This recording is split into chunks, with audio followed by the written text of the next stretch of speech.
Picture this. You're about halfway into the session, you're tracking several NPCs, all the details about your world and the story, and a battle just began. You want to keep pace and tension, but there are just too many things. And now you're flipping through your notes, struggling to focus on your players. You're tracking too much. And you know what? Your players can help in ways that don't just take things off your plate, but also make gameplay more dynamic and rich along the way. Hi lovelies, I'm Violet. I use my 15 years in event planning experience to make myself a better DM, and I'll be sharing my experiences with you. Today, we're going to talk about delegation at the table. I think we're all familiar with the idea of delegation. You're doing too much, and you need to share some of that load with your coworkers, with your partners. We mostly use it in jobs or in business. If you're a business owner, you might hire someone and delegate tasks to them so that you can focus on the more important things in your business. In D&D, we can use this idea to share tasks with players and take things off our plate as DMs so that we can focus on the things that are most important, such as storytelling and paying attention to our players and helping them have the adventure that you all signed up to have. The most common example of this in TTRPGs is note-taking. So players will take turns taking notes, and that's great, but I actually think we can go further than that. Instead of you managing every single thing about the world, every single world building element, every single NPC, every single thing that happens in the background, I actually think that we can share more of that with our players so that they are co-building the world with us, and also we don't have to think about too many of those things. So for example, at my current table, one of my characters has a mentor NPC that has been with her since the beginning. And I started that with a very okay, this is an NPC, I'm going to play this character, but I kept forgetting to get the character involved because there was just too much going on. First of all, it's a large table, and I don't recommend having as many people at your table as I do. I think I have 7, but it makes managing NPCs very hard. So after the 5th time of just forgetting that she existed, this is going through battles, what happened to her? She's off in the corner. I finally decided that it would be best if I just gave agency of that NPC over to the player. And that doesn't mean that things can't happen without her knowing or stuff like that, but I think it has helped me greatly to, first of all, involve this NPC that's very important to my player's character, but also to make sure that this NPC gets some screen time and the benefits that she gives to the party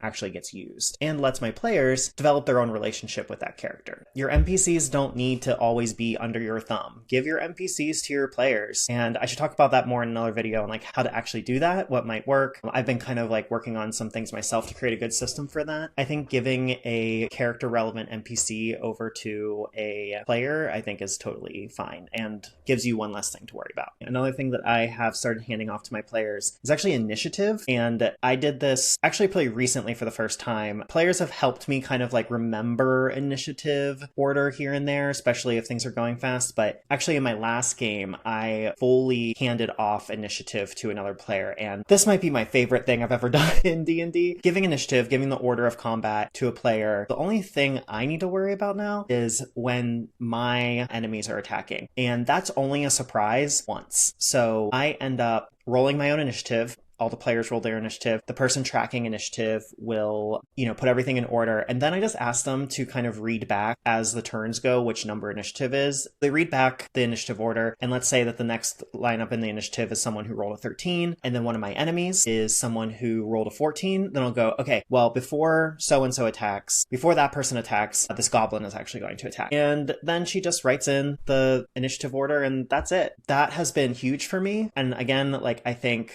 I've done it once and it worked really well. So what I'm going to do is actually move them around the table. So, it was this person this time. And so it'll be okay, let's go one to your right. You're going to manage initiative for this one. That made that combat so much more fluid, because I was able to focus on the enemies, and then the player managing initiative basically had just one other thing to manage instead of multiple stat blocks for multiple enemies. So I think it was a good task trade-off. All these things kind of help with the story along the way. Giving agency to your players will almost always add to the story. The next thing I did was my party started on a ship, and that ship crashed, and they became kind of the de facto leaders after the captain disappeared and the first mates died in the shipwreck and stuff. So now there's the party kind of became the de facto leaders, and now there's this low level crew who definitely needs some kind of protecting or to be abandoned. but they have started protecting them. And I have given the stat blocks for that over to my players. And so my players now have this crew, and that goes to another player, and they can start to navigate how they want them to do work or how they want them to take care of themselves. And so they've been giving them orders and stuff. And they can't really do combat, so it's not like I gave them 9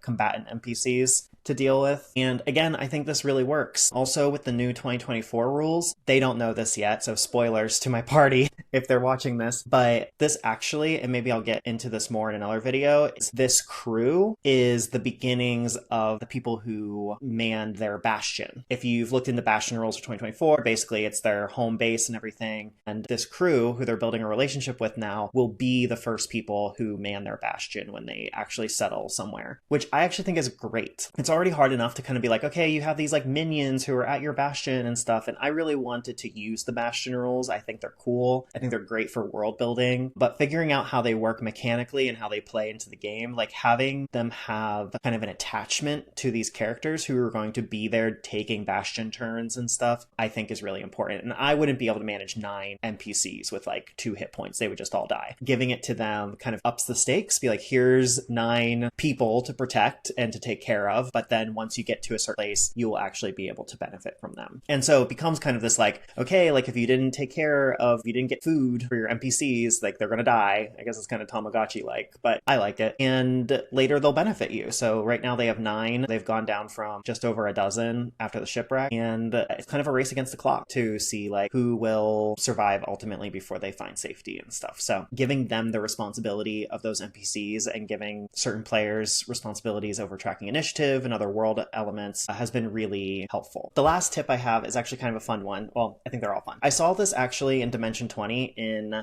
Cloudward Ho. So check that out on Dropout if you haven't seen it yet. So Lou Wilson's character had a homebrew ability that allowed him to identify a new species in this world that they were traveling in. And so if they came across a new creature, he could basically do a contested wisdom saving throw. And if he succeeded, then he could define one thing that is true about this creature. And then Brennan would work with him to like make that into a mechanic and everything. And that I thought was genius. So I took that idea a little bit further and I made it at my current game. If you nat 20 on something that you're trying to discover about the world, then you can define something true about their world. So in my campaign, they're also discovering a new land, and it's a world that I have homebrewed, and it's a world that I continuously build. And I'll also share more information about my homebrew world and how I made it in the future. But it's this like vast landscape. There's 3 main continents, and there's one continent that is unexplored. They are there now, and they are discovering things about the world, but I haven't actually made every single thing about the world. And this is where I delegate things off. So on a critical success on investigation, arcana, any of these like discover the world things, I allow my characters to define one thing that is true about this world. And I run multiple campaigns in this world. So I write all these down and I actually carry these facts over into future campaigns. It's a great way to help with world building and character building, and allows the players to have more agency in the world that they are in and shaping. I think that is great to like have a moment where your character can truly have a moment of wonder as the player is describing what they see before them. And that gives me like a really fun challenge that isn't overwhelming, but a really fun challenge to like now weave that into the world, that truth into the world. So delegation is not just important in not getting overwhelmed. It is also important in making sure that you have a fun time and that your players are having fun also, and your players have autonomy in how the world is built and shaped by their characters, which at the end of the day is the key. We're telling a story together. We're building a world together. And even though this may be my homebrew world and maybe my story in its origins, in its conclusion, and in its building, it is very much a collaborative experience. That's what I have for you guys today. I'm really interested to know if there's any delegations that you do that are different than these ones, what you might have your players do to help you out. Leave that in the comments and let me know what else you might want to see. I've been trying to look through my professional background. I've worked large-scale festivals. I have worked small intimate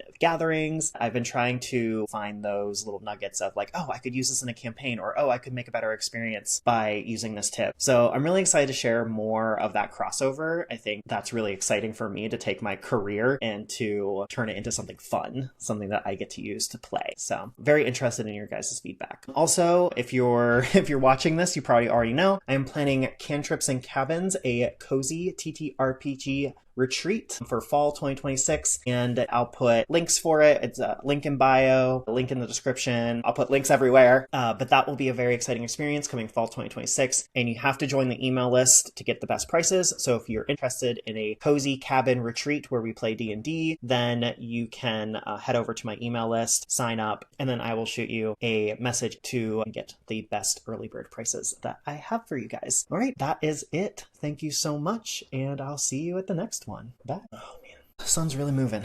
Okay.